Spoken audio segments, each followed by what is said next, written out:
Emmy-nominated producer Frank Payton, and retired New York City firefighter, 9/11 first responder, and Vietnam vet, Billy O'Connor. Today's guest, co-star of the NBC series New Amsterdam, Connor Marx. My brother. We gotta stop talking off camera before we go on. We're still laughing.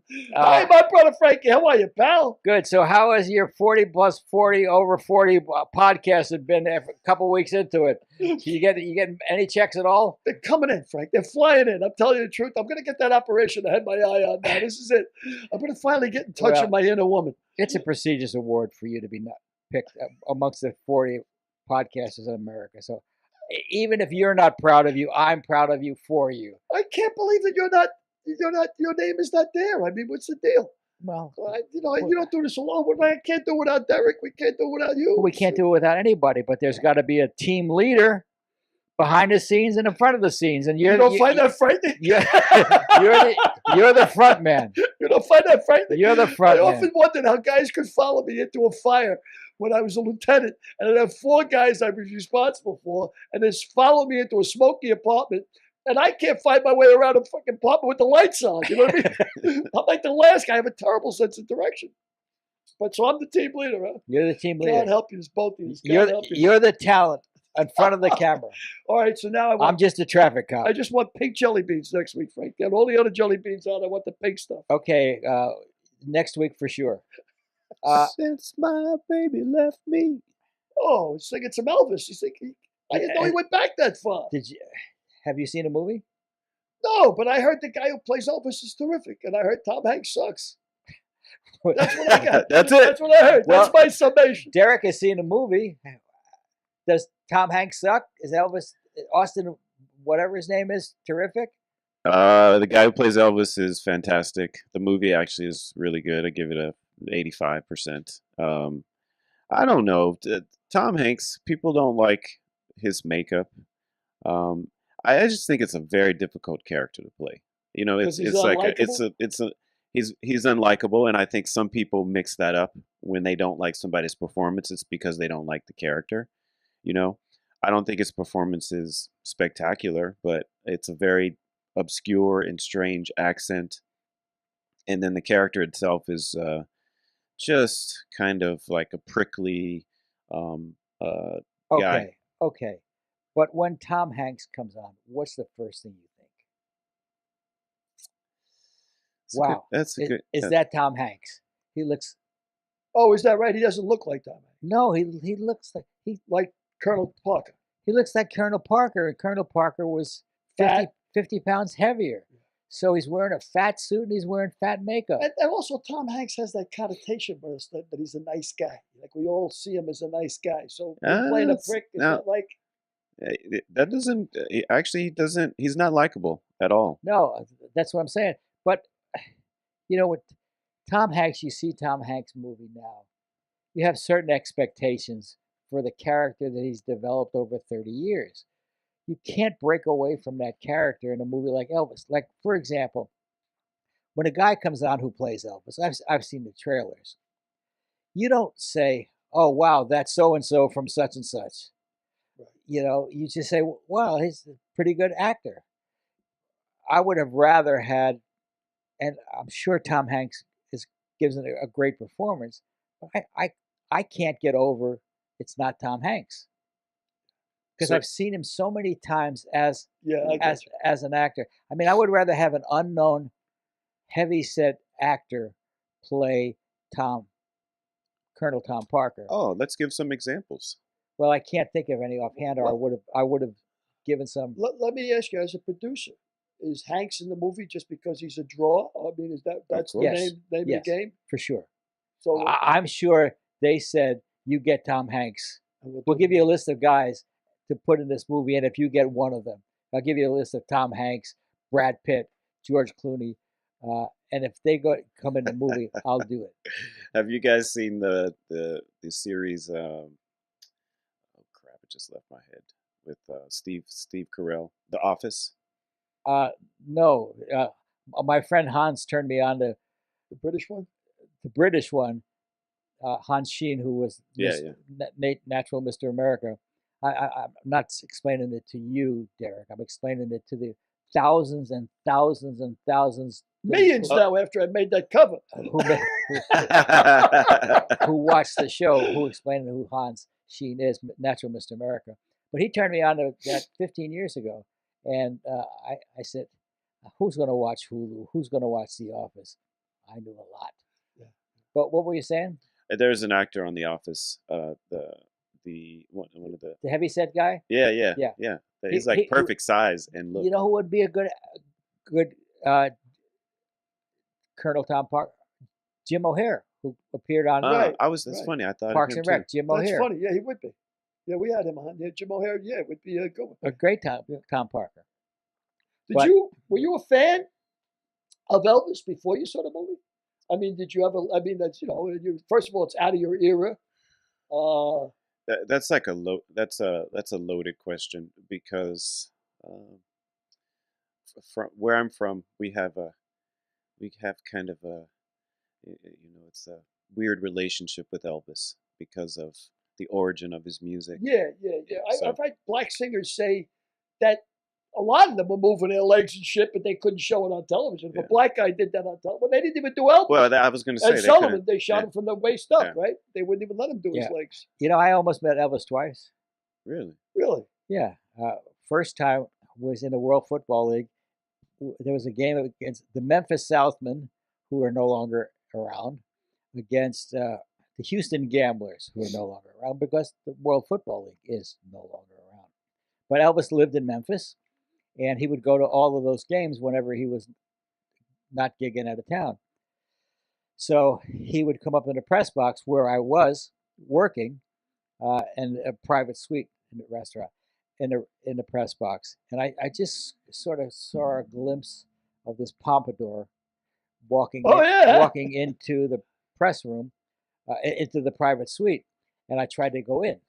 So I said, showed my credentials. I said, Frank Pace Media, and they said, that'll get you fucking nowhere, pal.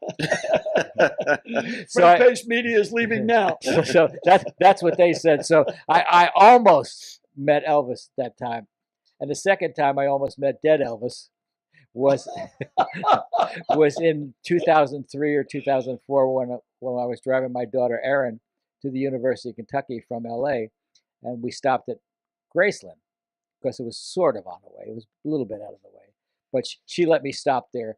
And then when we got there was like a 3-hour line to get into Graceland. So just as we were leaving, I spotted two guys I had worked with, Stan Zimmerman and Jim Berg, who had written on Something Wilder, the TV show, who had been just commissioned by Priscilla to write a Broadway play based on Elvis's lives. And they were there to tour Graceland. So I figured, great, we'll go up with them. So they said, yeah, come on, no problem with us. We're happy to get you in. So we went to the golf cart, and we got on the golf cart with the two guys that came down to pick up them. And they said, no way, Mr. Way, no way, Jose. You should have stuck with Lennon's Tomb. Yeah, you should have stuck with Lennon's Tomb, so I didn't get a chance to see him either. Tell me something, That time. and this amazes me. I mean, they were commissioned to write a play about Elvis's life. I would think a play like that would be a home run. I mean, with his music, why? How come it never came to pass? Well, who read the book? Maybe their play was not good enough, or maybe they couldn't find the financing. Who I mean, the knows? music alone, you would think that You would think, And also, I read where and maybe Priscilla, maybe they didn't write it. It was probably a well-written play because I know Jim and Stan, but maybe Priscilla didn't write the play. Play didn't present Elvis in a way that was favorable Priscilla to would have. some- Yeah. I got another question for you guys regarding the fat actor who would play the fat actor. Mhm. What if, hypothetical, what if you By guys the way, I'm sorry to interrupt you, God damn it. but we have a great actor coming on by the name of Connor Marx will be our guest today. He's not So- fat, though. Never mind. No, he's a good actor, but continue. You're in the middle of that question. Here. Yes. What if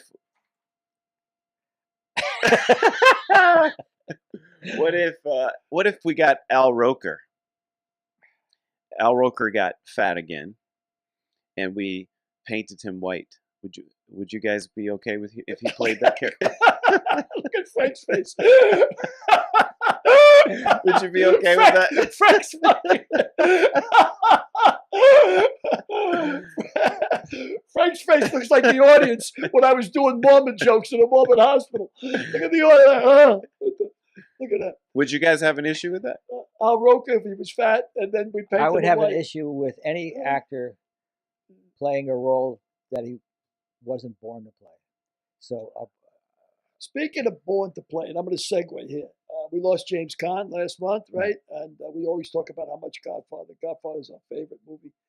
I think James Caan was born to play that part of Sonny. I mean, I thought he was just. I mean, they were all great, but Caan really blew me away as Sonny because I knew so many hot-headed kiddies growing up that reminded me of Caan. well, you know that he was only in this movie as a prerequisite for casting Al Pacino in the movie, Oh, I didn't know that. because the studio wanted James Caan to play Michael, Really?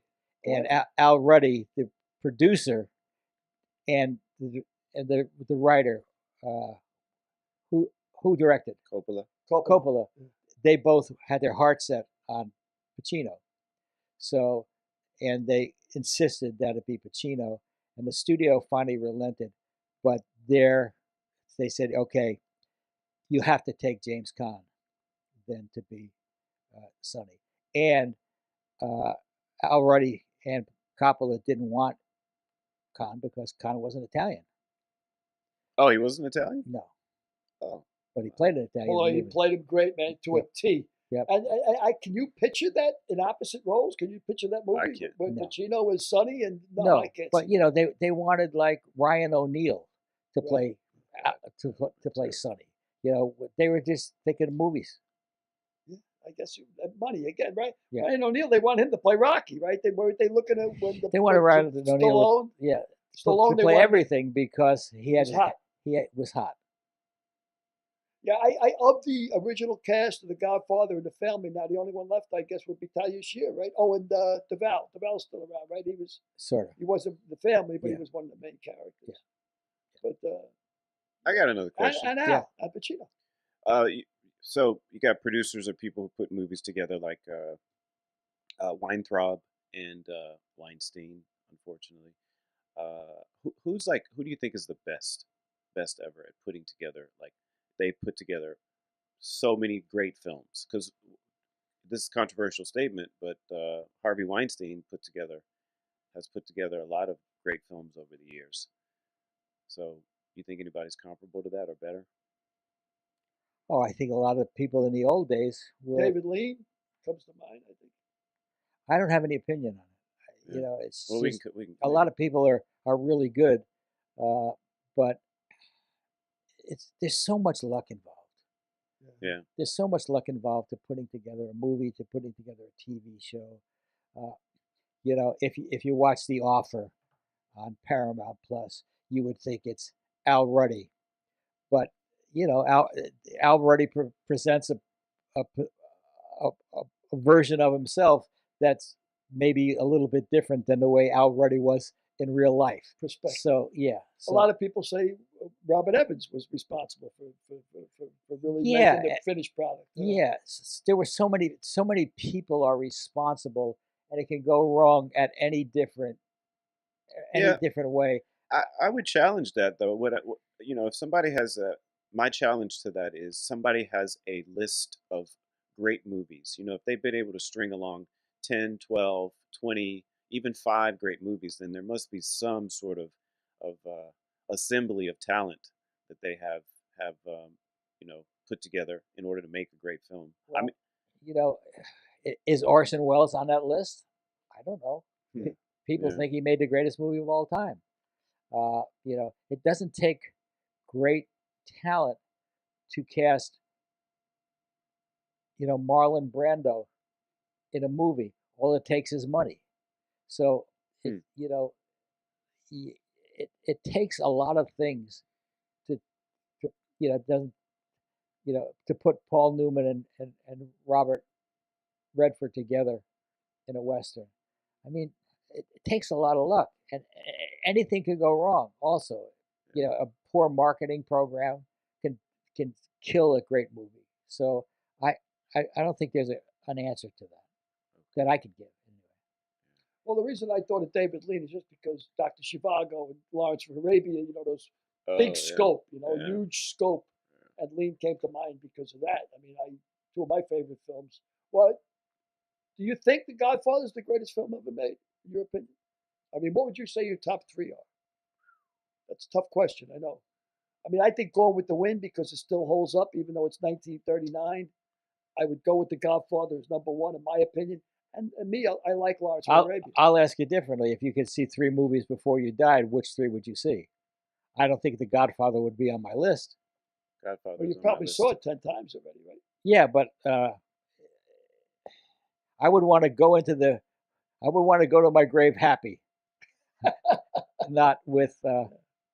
I got Lawrence of Arabia, The Godfather, and shit, just left my mind. I'll come back to it.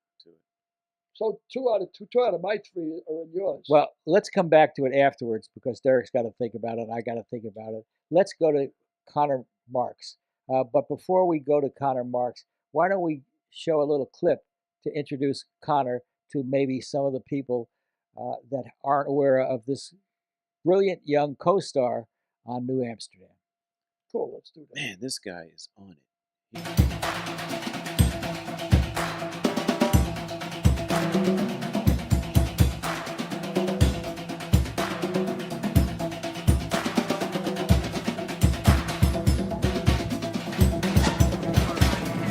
Thank you for coming so quickly.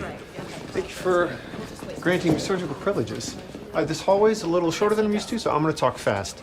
Your patient's tumor is unresectable because it spread to the hepatic hilum, and it envelops the hepatoduodenal ligament and all surrounding structures. The portal vein is compressed, and the superior mesenteric vein. Okay, so he's not even a candidate for Whipple surgery, and yet here you are with your entire surgical team. Why? Multivisceral ex vivo surgery. It's curative, but extremely rare. Takes at least 20 hours, requires subbing in a second team, has a low survival rate, and will cost your hospital around $2 billion. But before you say no, know that it is your patient's only viable option. Yes. Yes, you are aware of that. Yes to the ex vivo. The medical director at my hospital would never allow that. I can't think of any who would. Well, you caught me on my day of yes, so we're doing this. So how are you going to resect a tumor this pervasive? Oh, I'm gonna remove all of the patient's abdominal organs, carve out the cancer, and shove whatever looks good back in. Did she really just say that? Yes, she did. Oh, perfect. Hi, Connor. How are you? Hey, what's up, everybody? You're on? We're on real life television? We're on real life podcast. You're with Bob Burgundy. That's Billy O'Connor, How are you, my Connor? friend. And What a pleasure, Billy. that's my other partner, Derek O'Connor. Hello. Derek O'Connor. Hey, Derek O'Connor. Derek Harris. It's a day of Connors, you know? We got Connor O'Connor, Billy O'Connor, Derek O'Onnor. I always knew you had some Irish in you. I always knew it was hidden in you. Frank O'Connor. 13%, Billy. Actually. That, my friend, is a great clip. Thank you, Frank. On so many different levels. You're talking for Janet Montgomery, who's the actress who you're interpreting. It's all in one take, with the exception of the time you go around a corner. There's no cutaways, there's no pulling up, and you have to interpret for her. You have to do her lines perfectly. You have to interpret perfectly, and you have to hit your marks. Not the. Well, you know, I'm going to even elaborate on what you're talking about. She has to do, the sign language has to be perfect. It has to be on the level. The medical terms are, I mean, crazy. And you're interpreting the whole time, not walking and acting. Well, Guys, you know, look, I'll pass you $20 after the show, but this is getting excessive. You know, really, you're being too complimentary. We can't lead off like this. We're only going to come down afterwards. well, didn't you prepare by calling your sister? Yeah, so my little tiny baby sister is no longer a little tiny baby. She's a doctor now. So I called her and I was like, I've got all these things like hepatoduodenal ligament. I'm trying to remember some other, they're like frozen in my brain because I would just be walking around town, like getting a sandwich, like hepatoduodenal ligament, hepatoduodenal ligament, hepatoduodenal ligament. Sandra May Frank, the actress who plays the oncologist that I'm interpreting for, her job, I mean, she's doing the same thing, but with her fingers. She's got to spell all that hepatoduodenal ligament. You know, for a lot of these terms, a lot of these medical terms, there are signs in American Sign Language, but for a lot of them, you just got to spell them. So I, Frank, you've been very complimentary about this clip in particular for a long time. And I want to jump on the talking me up bandwagon, but I will say, watching it a couple more times, I don't encourage anyone to rewatch this because upon repeat viewings, you'll see that I'm struggling a little bit to like walk in a straight line and not bump into stuff, and I keep having to like sort of look around and make sure that I'm not about to smack into an extra or a piece of the wall. That's the other challenge of this, is because you have to hit your marks, not to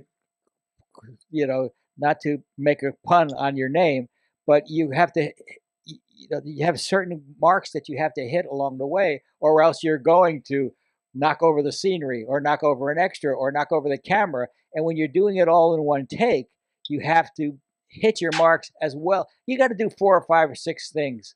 Let me ask you both, as a layman, that's about a 1.5-minute scene, 2-minute scene. Yeah. How many marks would they have to hit? I mean, would it be 8, 6, 2, 3? All of them. Well, how many would that normally be?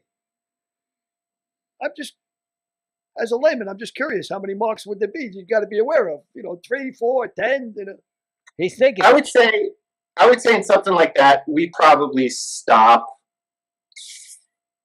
and maybe there are like 3 or 4 stop on a mark to have part of a conversation points, but then beyond that, there are, we use these terms like banana-ing, which refers to kind of like how you ran around the corner if you're going to do like a really curvy banana or kind of tight. So, as much as I like to kind of condescend to my own profession, at times it is just like stand on a colored piece of tape and say the words that they tell me to say. There are times in which it is a little more mechanically complex, and this is definitely one. If you watch a guy like Ryan, the other doctor in the scene, Ryan Eagold, who's just been doing this for years, that guy could have done that blindfolded, walking backwards, and I'm gonna get there. Well, New Amsterdam is just a wonderful, wonderful show, which I had never seen until you were on it, and now I want to see it every week. And it's in its 5th season on NBC, and this year Connor's going to do all 13 episodes. I think he did 15 episodes out of the 22 last season, and this year you're going to do all 13. So it's a bit of an homecoming, or that's the word. What's the right word? Breakout. Yeah. For you, because you're now an overnight success after 12 years. Marvelous concept, though. The idea of I don't know if I'm an overnight success yet, but definitely my career up to this point has largely been memorable roles such as like, hey, that guy stole my car. Here's your check, sir. A lot of those really like coming in.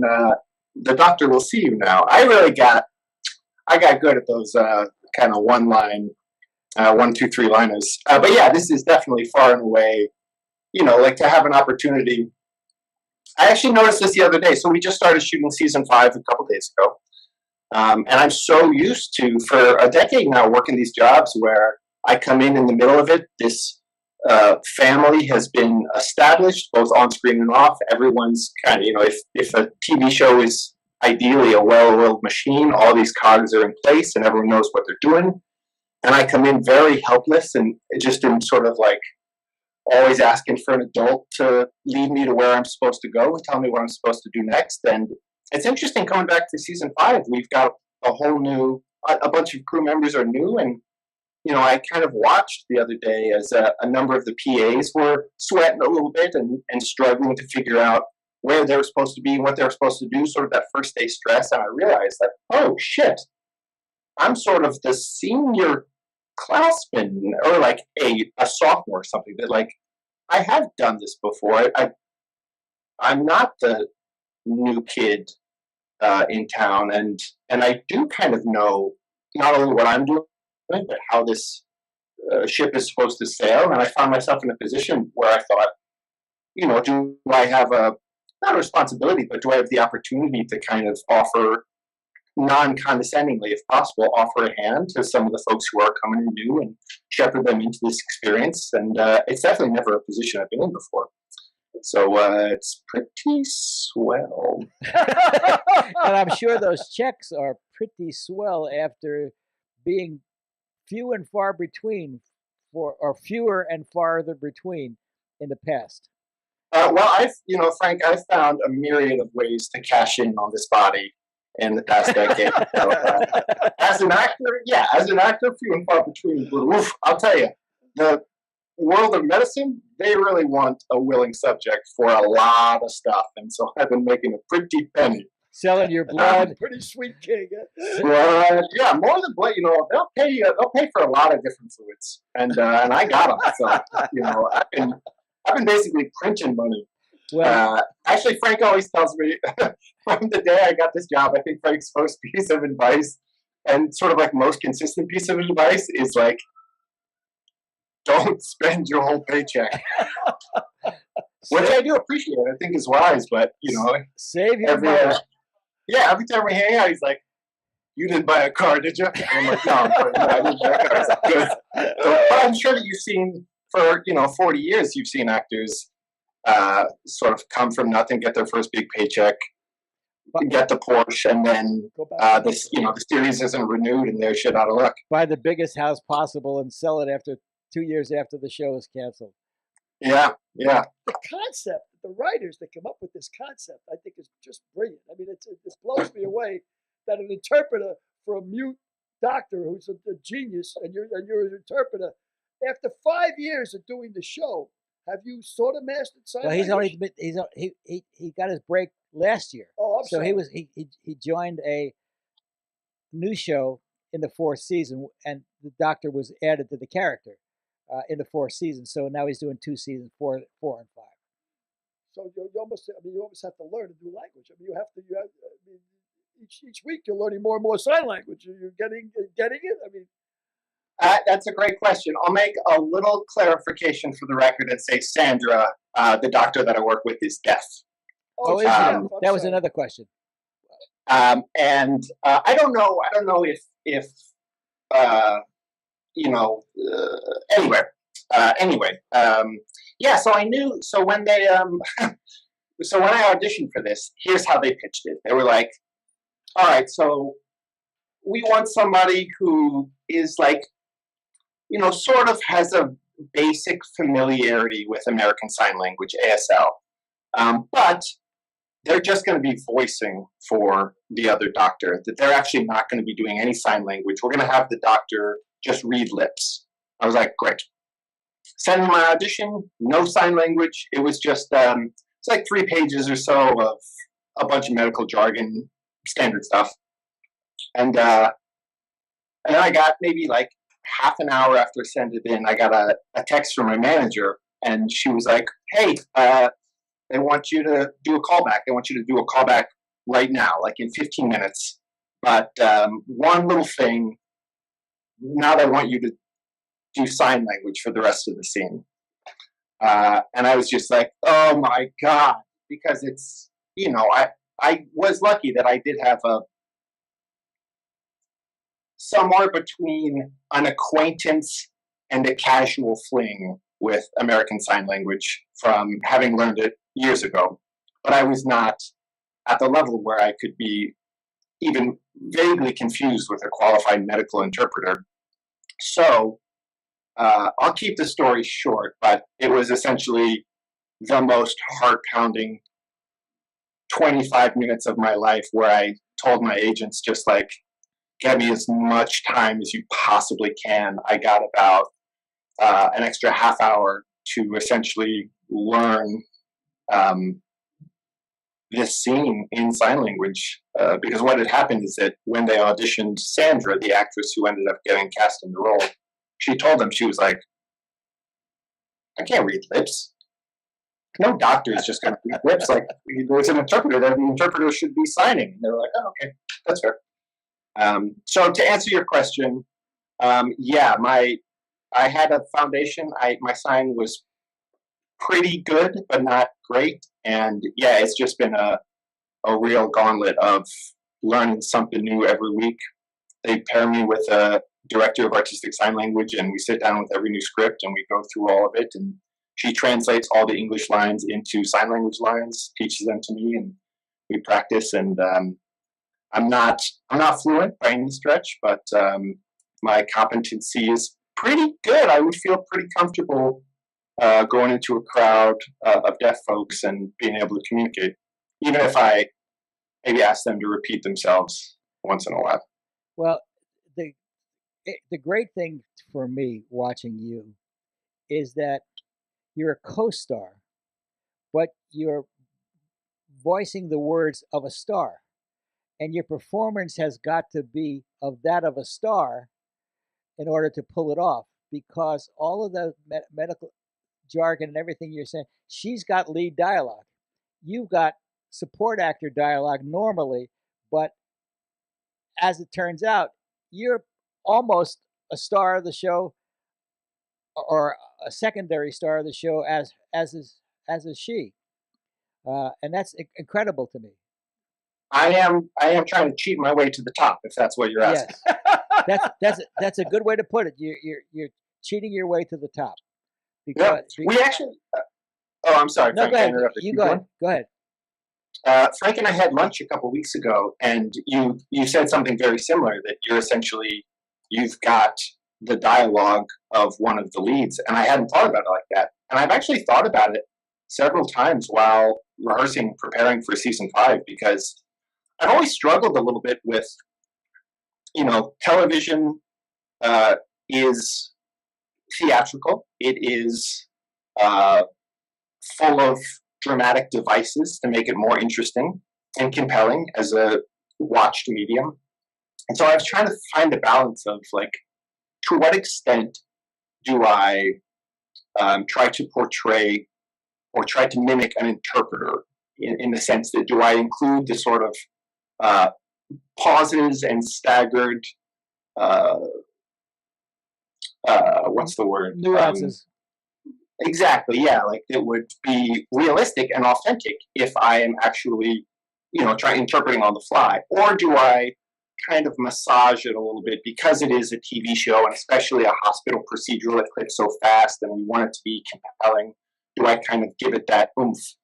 And anyway, so I've taken your wisdom and kind of just sprinkled it on the dome, like a little bit of a cranial paprika up there, to try and inform that question. And there's no real answer. I think the answer is somewhere in between. We do cheat it a little bit, but we all are also trying to hold ourselves to an authentic standard. And yeah, it's an evolving question, and something that it's cool to have things that. It's cool to not know things. It's cool to go on set and have mysteries and curiosities and be able to investigate things as you're working. It keeps it fresh. And yeah. Were you intimidated at all when you did the first couple of shows working with Ryan Eggold and Janet Montgomery? Oh my God, I was shitting my pants. Yeah, it was just. By the way, am I trying to keep it PG here? I didn't ask. No. Please. First of all, you've obviously never seen this podcast, because there is nothing PG about Billy at all. First Amendment all the way there, brother, all the way, Con. All right. Well, listen up, you motherfuckers. I'll tell you about how I was feeling day one. Well, yeah, I was, there were so many ways in which this was a first for me. It was my first time. When they booked us, they said, maybe this will be 3 episodes, maybe 4, maybe 5, we don't really know. I think that they were very much testing it out. And I think what they found was that Sandra, the actress who plays Dr. Wilder, is phenomenal. And they realized they had a real treasure on their hands. And so that they did the smart thing and just kept her around for, it's going to come out to be 26 whatever episodes. But anyway, at the time I was, I really, again, the work that I had done was so limited in scope. So I was coming on for my first, what could have been a multi-episode arc, whether it was 3 or 4 or 5 or 20 or whatever. So that made me nervous. But really it was the sign language. The sign language was just like, I was just sweating because this is, the deaf community has been historically marginalized or ridiculed in popular culture and mass media. And so here I was, not an interpreter, an actor, and I didn't want to just flail my hands around in a way that any deaf person watching it or anyone watching it who knows sign would just be like, who is this phony? This is not like this. I didn't want to make a mockery of a language. I wanted to do justice to the language and the culture and the community, and I wanted to be respectful in my work and honor that. And I was just sweating that I was going to, make a fool of make a mockery of the sign language. But it doesn't seem like I've done that. It seems to be I'm getting the thumbs up from people who work on the show who can speak a little, people for whom ASL is their native language. But yeah, I actually did a movie with Ryan in 2013. It's called Lucky Them. He played this heartthrobby young musician who was courting Toni Collette's character. And I played Toni Collette's assistant at her job at the office where she worked. And he was very sweet. The first day I was on set, he was like, I know you. And I said, yes, we worked on Lucky Them. And he's really he's a sweetheart. It was one of those things where I tried to keep it cool, but I was obviously very touched. And I was like, he remembered me. It's so sweet. And they're all, the work to know how easy it is for ego to infiltrate a set, especially multiple seasons in when the show has established itself and people have established careers based on the work they've done on the show. I know how easy it is for people to get a big head and become prideful and to become self-involved and egotistical about the work or the on-set dynamic. And I'm not just saying this because, we're on a podcast, but truly, truly, everybody on this show, top to bottom, is the just fucking sweetest, kindest, most down-to-earth, warm, welcoming group of folks I've ever worked with. Ryan, Janet, Freema, Tyler, Jocko, they're really like bowled me over how cool they were and how just down to hang they were. That's great. That's great. Is Don Scardino directing this year? Yeah. So Don Scardino, whose episode I watched recently, whose episode of this show I watched recently, is the producing director. Which, Frank, you can tell us a little more about what that. I don't actually know what that means, but he's my boss, and so I do what he says, and I, try to smile extra big when he's around. Yeah, producing director is a director who is also a producer, obviously, but that means he'll probably direct out of 13 episodes. He'll direct maybe 2 or 3 episodes, but he'll be there when the writers are not there, and he'll guide the other directors along if they so need it. He's just a safety gap, but he's a terrific director, and that's why the executive producers of New Amsterdam wanted him. And he's a New York native, so that helps. Sweetheart of a guy. Yeah, we had him on the podcast. Just a great guy. Very real. Good guy. Very cool dude, and incredibly funny. That guy's got jokes. Yeah, he's really good. He does, and he was a terrific actor. Also, he was in Jesus Christ Superstar on Broadway. He's done a lot of work. Before you mentioned it almost casually that you wanted to make sure that you acted like a qualified medical interpreter. I didn't even know that was a thing. I mean, I thought that they just wrote this for the part? Is there? I mean, it seems like it'd be a narrow career field. You know what I mean? Qualified interpreter. You know. So interpreters can specialize in different areas, and some interpreters, will really. I think different areas require different specializations. So an interpreter who is used to working in a school is probably going to have a tough time working for a doctor all of a sudden. I don't know the rules. I'm sure that there are certifications and legal hoops to jump through there. Let me just mention, Billy, that deaf people get sick too. And when they go to a hospital, they need interpreters. Really? Yeah, deaf people So get they're sick. not- They got illnesses too. He's not just interpreting for doctors. He's interpreting For the patients. for sure. Probably 90% of the qualified medical interpreters interpret for the patients, not for the.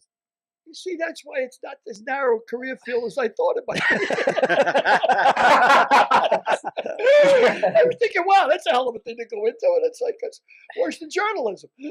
So, have you found that you're getting auditions for better parts now? Oh yeah. And do you find that you're less desperate as an actor going in for auditions?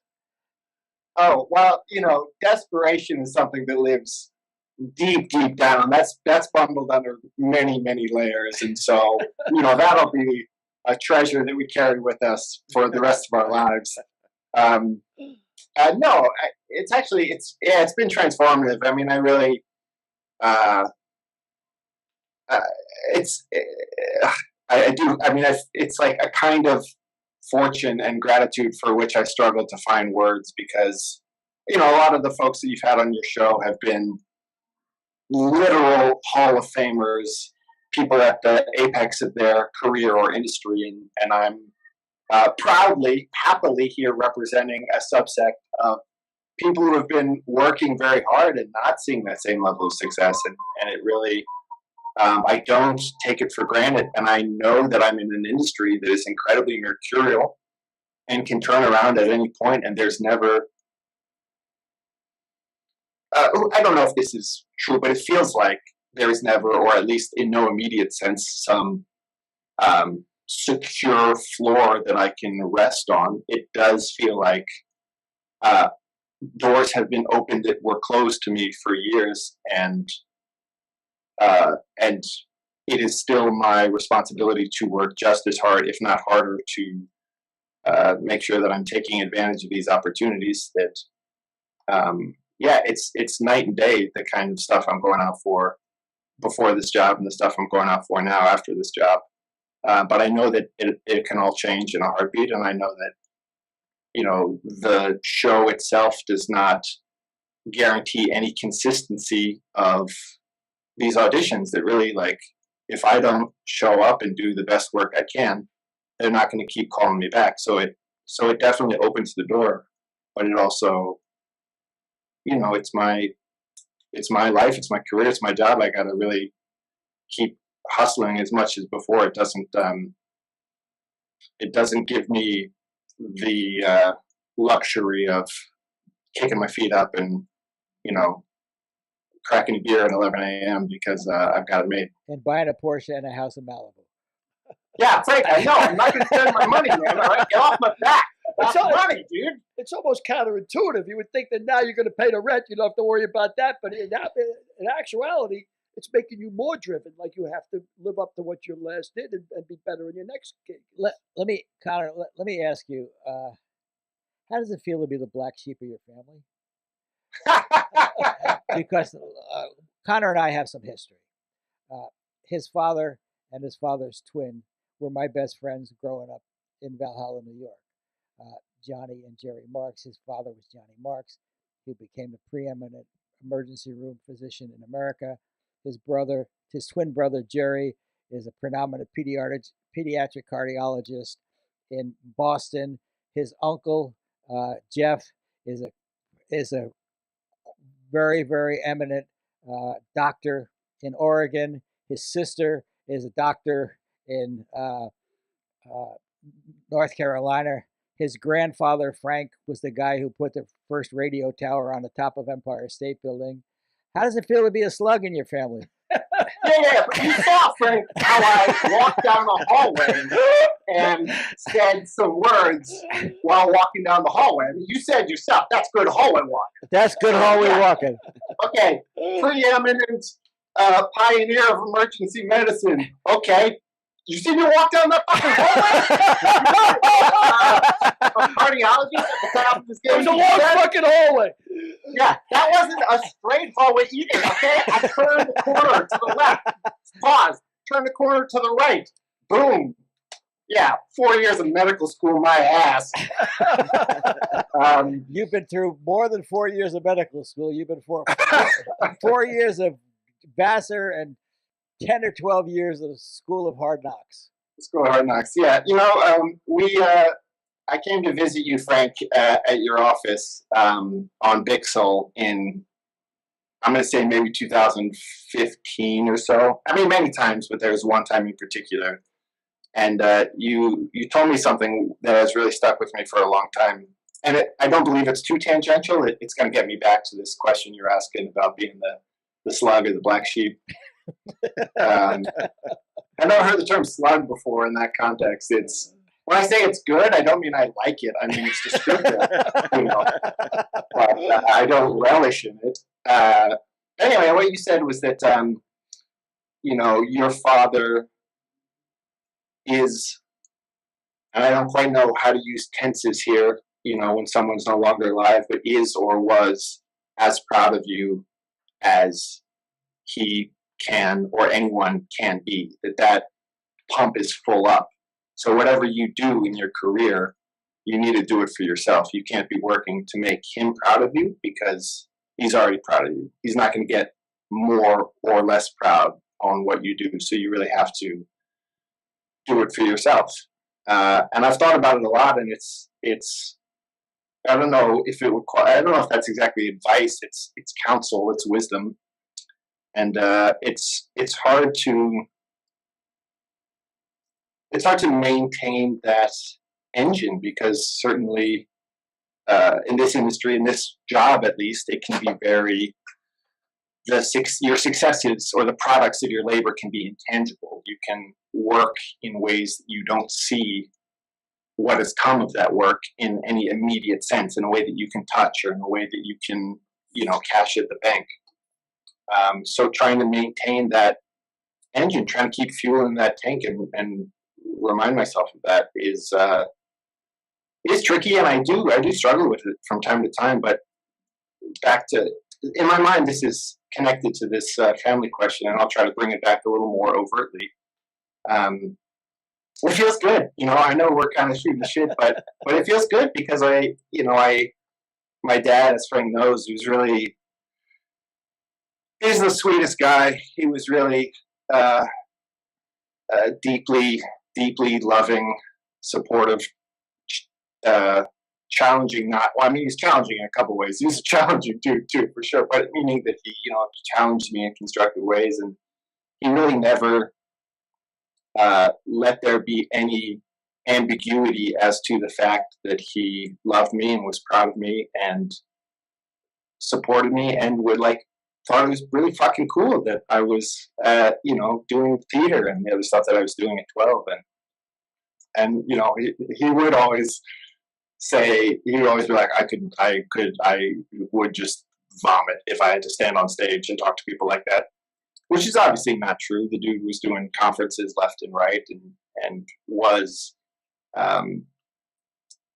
obviously had a lot more, charisma and aptitude than he was letting on. But yeah, you know, I think that I was very lucky to have a father who made it clear that my path was my own, that he was never, ever, ever looking for me to follow in his footsteps, to emulate any part of his career, any of the choices that he made for his life. And I know that's not something that everybody has. I know that a lot of people feel a lot of pressure from their parents to excel, sort of orient their compass in certain ways. And yeah, so it, you know, certainly there are moments where I look at, again, my little teeny tiny baby sister who is a doctor and think like, damn, I hope she's ready to support me in a couple of years. Yeah, you say, but also you say, damn, I hope she's as happy as I am. Yeah, well, I hope she's happier than I am. I wouldn't wish my level of happiness on my worst enemy. But oh shoot, I was hoping that would get a laugh. It's a little sadder. Yeah,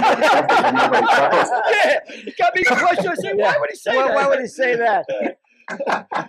Yeah, let's leave the comedy to Billy. What drove Wow, okay. Oh, all right. or my stupidity? Let's leave it to the agent over here, the agent. What drove you to the footlights at 12? You were 12 years old, you were on the stage. What made you want to be an actor? Was it somebody that you saw on stage influenced you? Why that?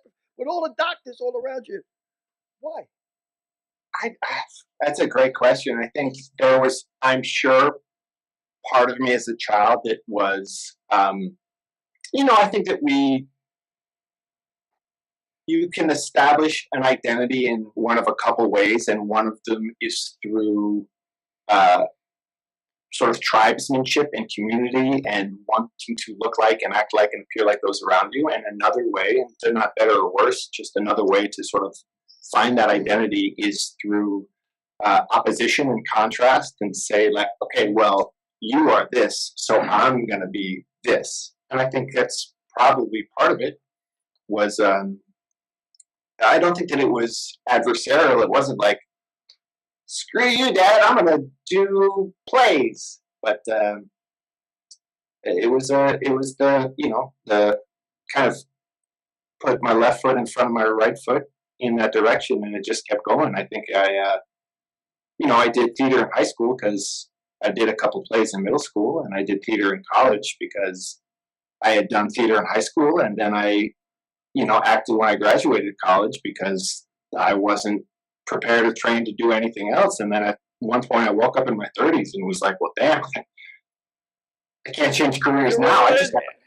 I've made my bed. I just got to sleep in it. Yeah. Since New Amsterdam hit, how many people from your past have reached out to you that you hadn't heard from? So They're gonna gleam onto the gravy train. I bet that's happened to you. Look at you. There is the fantasy of, everyone that I had a crush on in high school being like, I never paid you much attention back when we were 15, but how could I not see it? You're so, handsome and charismatic. Let's be together. Turns out that is just a fantasy and does not or has not happened in real life.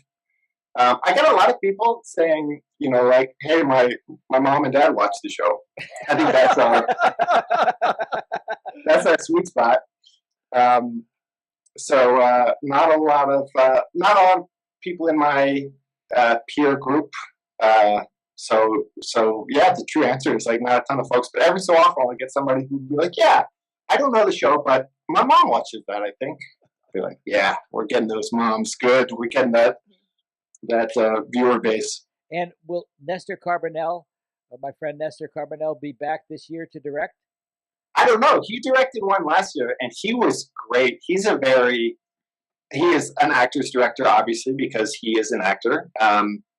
It's very similar to Ryan Eggold, one of those directors who, after every take, will come up to you, and even if it's like a very mechanical, not sort of emotionally charged scene, something that ostensibly doesn't require as much acting muscles, will come up and just be like, yeah, good. All right, here's what I'm thinking. And the directors who are actors first tend to whisper, is what I've noticed. They really like to come up right in radio. All right, man, all right. Here's what I'm thinking. I want you to think back. 10 years. I want you to think back to the first date you went on with your girlfriend. The first time and it's like, the scene is like, just I'm making a phone call to say like, hey, I need another bag of O-negative blood up here. Like, I want you to think about the time that your mom didn't hug you. This shit is intense, but I love it. I eat that up. Well, Nestor's a great actor. We worked together on Sunday Susan for 5 years, 4 years, 88, 93 episodes or something. Really? Yeah, we really did. He's wow. He's a terrific guy. he truly impressed the hell out of me. Very, I showed up on a day that I wasn't working. I was coming in to maybe get a COVID test or do a costume fitting. He was busy directing an episode. He just sort of caught me out of the corner of his eye, came over and shook my hand. And I know, I'm very happy to say that I'm not near the top of the totem pole on this show. There's no reason that I would have any expectation of him doing something like that. But I think just that's sort of the kind of guy he is, that he wanted to make sure that I felt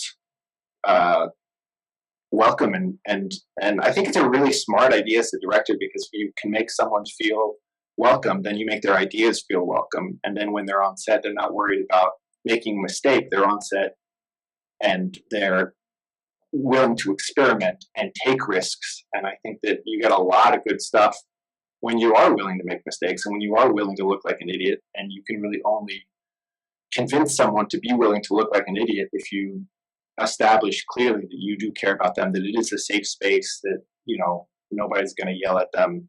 Anyway, so he was a really Definitely related. He's very smart. Definitely related. But looking like an idiot all my life with no hesitation whatsoever. No problem. Doesn't bother me. I got to ask you. You should, you should have been acting. Yeah, probably. I got to ask you. This is a first for me. We've done over 200 episodes. Who goes to India? Who goes? Really, I want to hear about this. Billy Matt. Billy Matt. We've yeah. only done 103 episodes. 200 sounds better. 300 episodes. I'm Irish. 400. You embellish. You embroider. You lie, Frank. You lie. Tell me, who goes to India to study drama? I never heard of that one before. And then Kuala Lumpur. Tori, tell me that story. I got to hear about it. Yeah, well, I guess I do is the answer to that. And if you ask me why, I think that, so I went to India when I was 19, and the way that it came about was my friend Amanda was another student at Vassar with me, and she said, "Hey, I think I'm going to go to India," and I said, "Can I come?" And she was like, "Yeah, come along." And similarly, years later with Malaysia, I had a friend, Jackie, who went to Malaysia on her own initiative and for her own project. And I was like, Malaysia. That's cool. Can I come? Yeah, let me ask you, would you ask if you could come if they weren't females? Both of these were non-romantic friends, yes. Pretty definitively non-romantic. Okay. Good friends, yeah. I've done some very unintelligent, highly performative things in the name of having a crush on someone. And in fact, very likely could have seen myself moving to a Southeast Asian country, but I just happened to get lucky. And in this case, these were two friends. So really, like my job on New Amsterdam, I'm really making my whole life I've been making a career of riding other people's coattails and just jumping on the bandwagon when other people are. Yeah, well, there are a lot of people like Stephen Lang, Don Scardino, James LeJour, William Russ, et cetera, and so forth, who rode on people's coattails for a long time until they hit it on their own.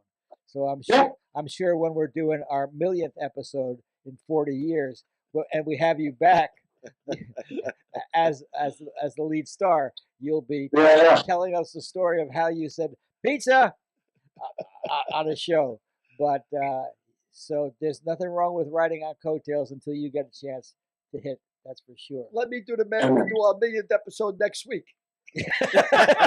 Let me do the man. So Connor, who as actors do you? I don't want to say emulate, but who? I'm sorry.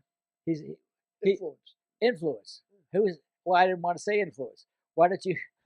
Wait. Let me give you a sign language that you can. A universal sign language. Why don't you two stop fighting for 1 second, okay? Fighting about the numbers, the math. I don't care how many episodes you've done. I don't care who asked the question. Okay. Jeez, reliving my parents' divorce all over again here. Influence. What actors? You get the dogs. What actors? You guys can never split up. That's impossible. What actors do you admire? You'll go down bickering, but you'll go down together. What actors' work do you admire? I'm going to answer that question in an off-screen way, and it kind of ties into our Nestor Carbonell conversation. I did an episode of NCIS maybe 5-6 years ago. In its 13th or 14th season, Mark Harmon is the number one on the show. And he, had a long, incredibly storied, incredibly successful career before that show. And anyway, this was very much in my, I don't know, I think my character ended up being named Buddy, but was written just as the Buddy, as the moniker, the role of friend. And they gave him some, I think, silly name. I think they ended up calling me Milo Torbrush, just to sort of make me feel cool. Because I get, that's something that happens at that level when you get a little teeny job and they can't give you any money. My agent will be like, can we get him a name at least so he's not just friend number one? Well, let me just break in because I always say, give an actor a name. You don't want it to be a friend or a pizza delivery guy. Give him a name because on his resume that'll mean more than a pizza delivery guy or a cab driver. Give him a name, and all of our casting directors always give it. All of our writers always give them actors a name. Yeah, it feels good. Yeah, and I say that I have a role, kid number 2. I actually don't even think I was kid number 2. I think I was kid number 3 on a movie. I've got plenty of those. But you should change them also in your resume because whatever you were kid number 3 on, nobody's going to look at that casting to see whether your name was Giacomo or kid number 3. So Giacomo. What if I changed them all to just Giacomo, different last names, but the first name was always Giacomo? So Mark Harmon? For Mark Harmon. So I really just want to stress at this point, he had probably done 250 episodes of NCIS. 500 Billy count.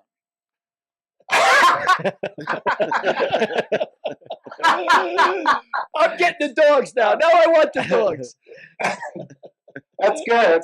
I'm mad that I didn't think of that one first. That's very, very clever. So he'd done a million, Billy County had done a million of these, and I was there for, maybe I was going to be on set for one day, and I was there. It was the day of the table read, and I remember it was back when we were actually doing live table reads. Frank, do you guys, you still do live, you're doing Zoom table reads, or do people get together in person? We're doing live on multiple cameras. So okay. On multiple cameras, we do live. On the single cameras, we'll probably do Zooms still. Okay. We've been doing Zoom table reads for a while, but this was back in the day we were doing live table reads. And he just walked around, the 4 or 5 tables that were lined up together, shook every single person's hand, said, "Hey, I'm Mark Harmon. What's your name? What are you doing here? Glad to have you." And right there, I was like, "Oh man, that's a dope move. I'm gonna remember that." And then later, the table read broke, and I had maybe 5 minutes to get to my fitting, and we're on the Paramount lot. Sure. No, I don't know. We're on a labyrinthic studio lot in Los Angeles. Mark Harmon's got maybe 15 minutes to get a bite to eat and then go to the next. He's shooting. He's going to have a 12-hour day, one of 5 that he does this week, that he does every single week. And in looking for my fitting, I open a door and poke my head in, and I see Mark and one of the producers sitting at a table. They're having lunch, and I was just like, "Oh, I'm so sorry," and I didn't even say any more than that. Just started to close the door, and he went, "No, come in." And I didn't know. I was like, "Is it a trap? Is it a trick? Do I actually come in? I don't know what to do." And he got up from his table and he walked over and he opened the door again and he said, "Come in." And he said, I remember you from the table read. He said, what are you looking for? I told him I was looking for the costume shop. I was looking for my fitting. And he was like, I'll show you. And I thought maybe he was going to point me in the direction. And already I was feeling very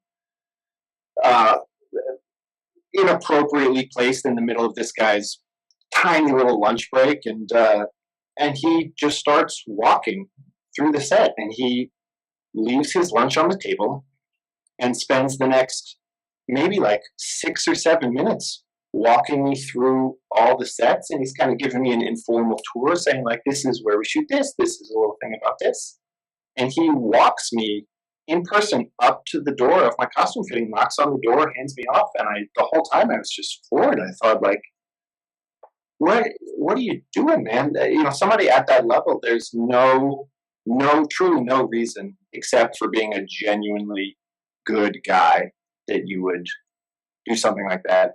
And it was a deeply influential moment for me as an actor. And I thought, if I'm ever lucky enough to be in a position like that, I hope that I can remember that and remember how it felt to be treated like that, and that I can kind of make other people feel as included and welcome and special as they made me feel. It's very easy, especially in Los Angeles. There are so many hundreds of thousands of people who want to be actors, I think, and I can be guilty of this as well. It's easy to condescend, and it's easy to sort of brush them off, and you just feel like you're surrounded by this zombie horde of actors.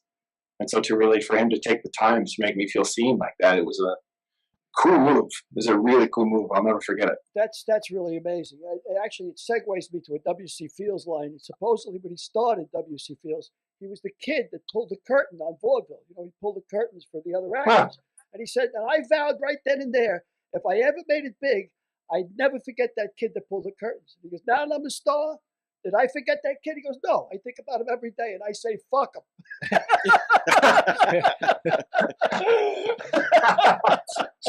Which is W.C. Fields. But that doesn't surprise me about Mark Harmon. Because if you know Mark, he's married to Pam Dauber, who starred in Mork and Mindy, opposite my great friend, now gone, now departed, Jay Thomas. And you have to be a wonderful person to be married to Pam for so long, because she's just the sweetest soul, and she wouldn't marry a slug. Wait a minute. Memory serves me. I'm here 10 minutes ago. I was the slug here. Yeah, well, she wouldn't marry anybody less than Mark Harmon. That's a really great person. Tell me, I'm going to just change the subject completely. Tell me about the jambalaya and why jambalaya in New Orleans. Would you have I heard you make a mean jambalaya. Is that on the Where are you getting your information on here, Billy? You got people that you sent down to track me down? What is it? You know a little too much, my friend. And Dewey sausage, shrimp, chicken, okra. What do you put in your jambalaya? Come on, I got to know. What's my social security number? Let me see how far this rabbit hole goes. Give me what are my top 3 fears? If you're going to do social security number, I'll give you like 20 numbers instead of 10, because I like to spread it around. I'll give you a long. So come on, tell me you make jambalaya. I heard that's the word. I graduated college, and like I said, all I've been doing was acting. All I've been doing was theater, and I think this is a tell the truth kind of podcast, right? We're bearing our souls here. Is that correct? Yep. Good. I think that the reality is that I was kind of afraid of making a go for it. I think that there was something about saying, hey, I want to be an actor, I'm going to try to do that scared the hell out of me. Because once you say, this is what I'm trying to do, then suddenly you open yourself up to the possibility of failure. So when I graduated, I was like, I don't know if maybe I'll be an actor, maybe not, who cares? So that if it didn't work out, I could, lean on the fact that I had not openly confessed to wanting to do that. I don't recommend that strategy to anyone. It's, I don't judge younger me for doing it. I understand why I did, but it was an act of fear. And anyway, so I spent that first year after college doing a bunch of stuff. And what I told myself at the time was that I was given myself the opportunity to, just be an adult. I had been in school my whole life. I had been in rehearsals my whole life. I had never really tried anything else. So I started sort of going down the be a chef route. And there was a little while there where I thought that that's what I was going to do. And I worked a bunch of kitchens in Seattle, worked a bunch of kitchens in New Orleans. But ultimately it took about a year. And then I was like, nah, who am I kidding? I'm trying to tell stories. And then jump back into it. And it was, I loved the opportunity of getting to work in kitchens. It's probably the closest to the military that I'll ever come in my life. And I learned a bunch, and, because we had to eat 3 times a day, the skills that I learned have continued to prove quite valuable. But yeah, to be honest, like, as hard as acting is, I don't know that I could hack the kitchen scene. It wrecked my body, and that's hard work. What kitchens did you work in New Orleans? I'll ask you for Billy. Yeah, please. Tom, what's the question? What kitchens did you work in New Orleans? I worked at it's called Canseco's Market on Esplanade. It was like a little sort of corner store that had a kitchen in the back. And here, this is a very, I feel like, how Frank Pace would encourage me to sort of talk up my resume. For a long time, I listed myself as the sous chef there, which was technically true because I was reporting directly to the chef, Patrick. What I omitted was the fact that it was only the 2 of us working there. So it's playing a little loosey-goosey with the term sous chef. But yeah, I worked there for, I don't know, we were in New Orleans for maybe 4 or 5 months. A group of us went down there and started a theater company, which is ended sort of right in the pandemic, but had a good 13-year run. It's called New Noise Performance. And then to make a little money and to keep going on the side, I worked at Canseco's Market on Esplanade. I had not thought about that in a very long time. Well, leave it to us to bring out something you haven't thought about. Yeah, what else do you guys know? Who have you been talking to? Well, let's throw it to Derek. See if he's got a closing question for you. Yeah, I want to go deep. I got a question about. So you tried for a long time to be successful as an actor. And I think the time frame was around 12 years. Is that accurate? Yeah, I graduated. A decade more or less. Okay. What was the hardest time? Like, what was that moment where, that moment where you're sort of thinking, I can't do this. Like, I had a rough audition today, or haven't had any auditions. What was your most difficult time? That's a great question. I don't know that there is a sort of, you hear a lot of celebrities on talk shows talk about how they called their agent and said, that's it, I quit. And the agent says, one more audition. And then they go do the audition that, is Jim in The Office for John Krasinski, or is, some other Emmy-winning, career-breaking show. I don't know how much, I think those stories are probably a little tweaked by the PR machine. Yeah. But who knows? But I've never had anything like that. But I certainly, the reality is that there is part of the job is doubt management, at least for myself. I think that there are some actors out there who have a kind of bulletproof belief in themselves and conviction that is not tested. And I think that's admirable and laudable and good for them. But that's not been my experience. That I think that, you try to believe in yourself and you try to maintain that flame. But rejections are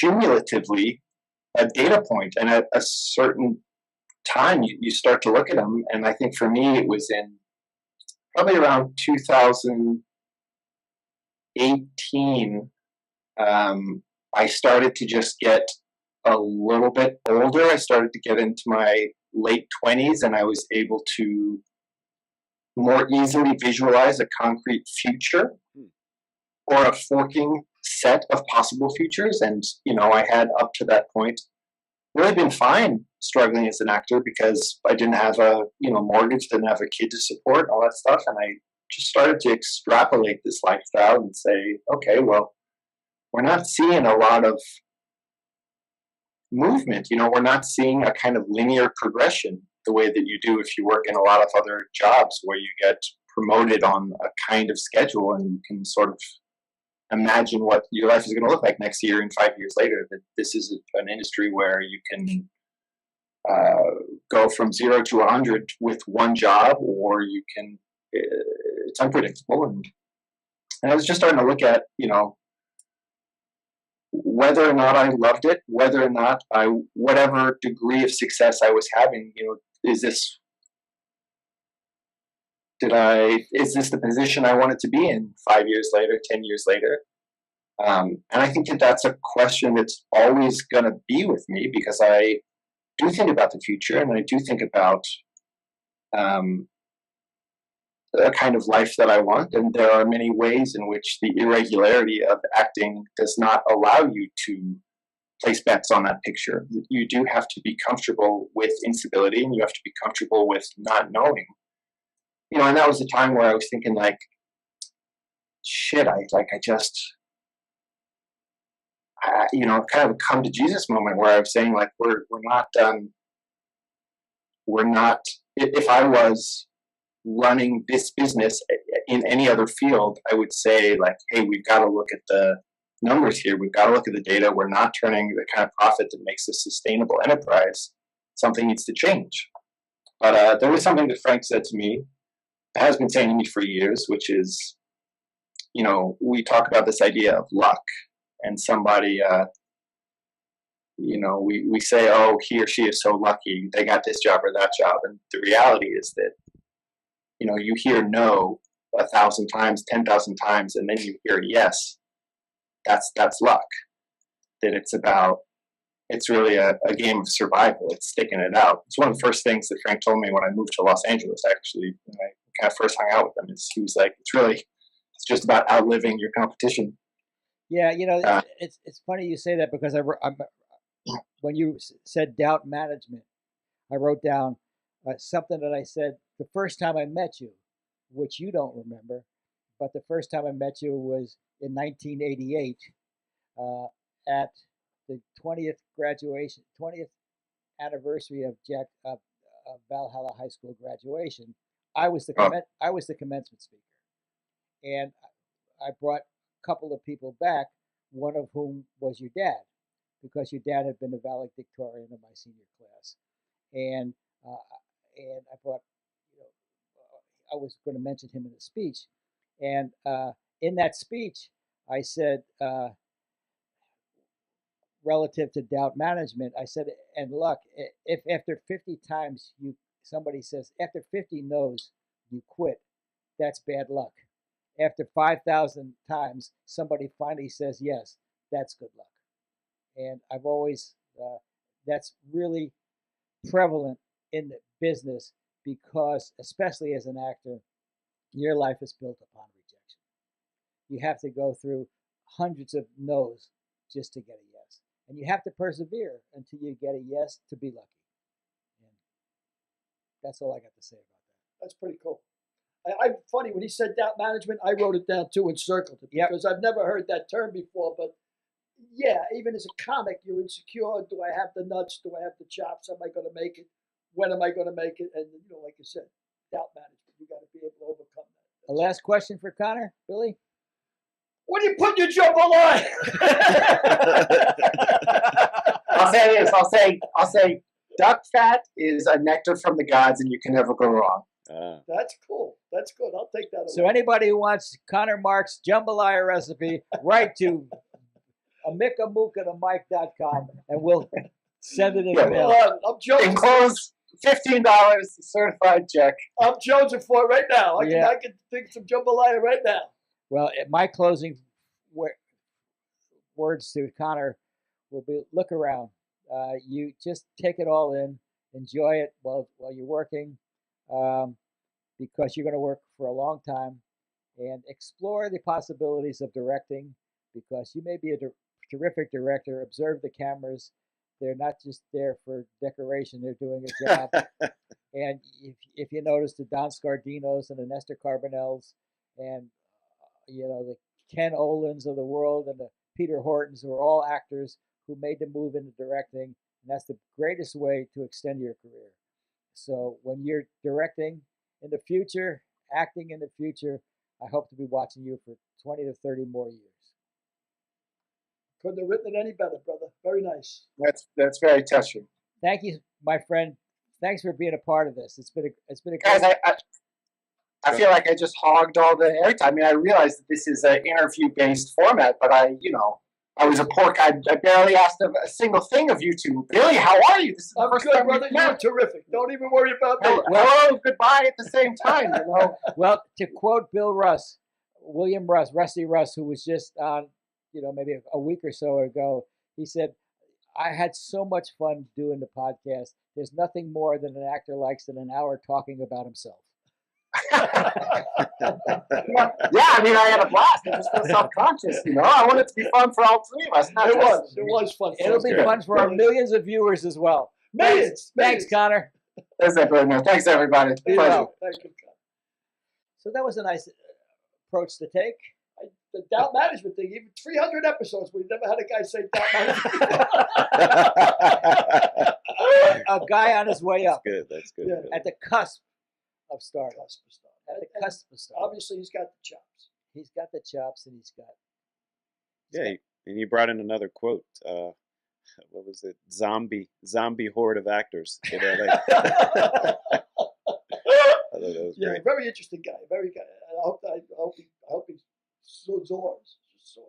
Yeah, and he spent a lot of time talking about a lot of stuff that I haven't thought about in a lot of years, because, like I said, we talked to the Stephen Langs, we talked to the Don Scardinos, we talked to the Bill Russ, we talked to the Faith Fords and the Grant Shaws and the Joe Regalbutos, but it was interesting to talk to a guy at the end of his struggle period of time. Yeah. You know what I thought was great is the fact that he mentioned, I like to give you a hard time about your We know it's based in love. Yes. Well, but he has some immense appreciation and love for you. Like you really helped him out in his career. Like there were 2 or 3 moments in the interview where he mentioned that advice that you gave him really helped him transition mentally into some success at that particular juncture of his life. So that's good. I'm proud of you. Well, thank you. Yeah.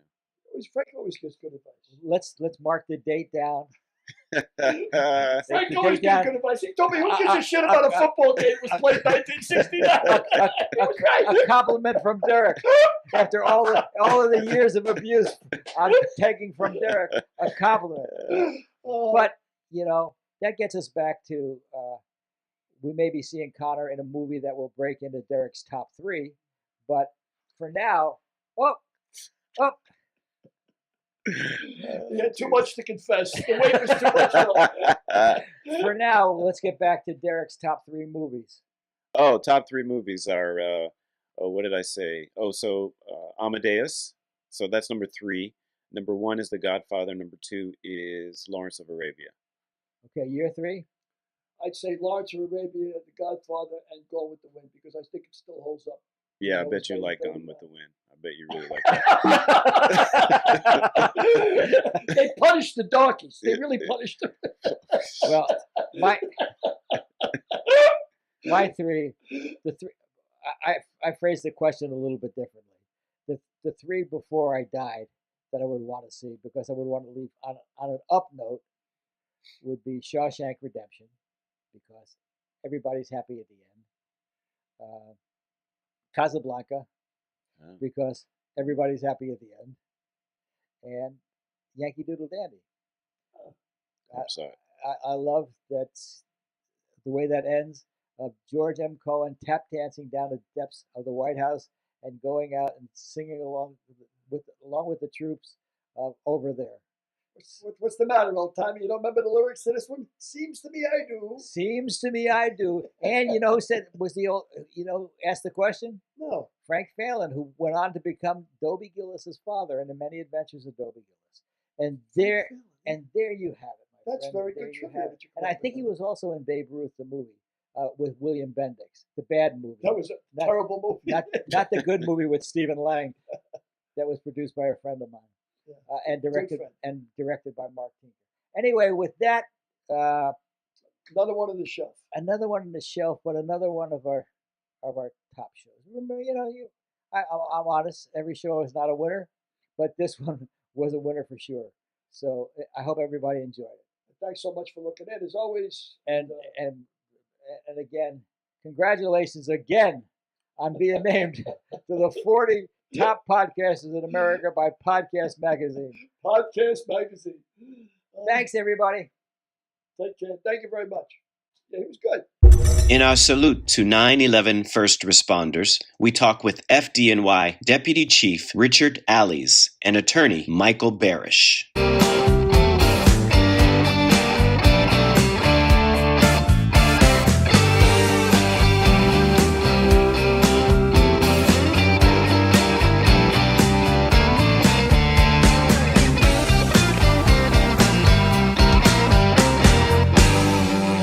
We'll see you next week.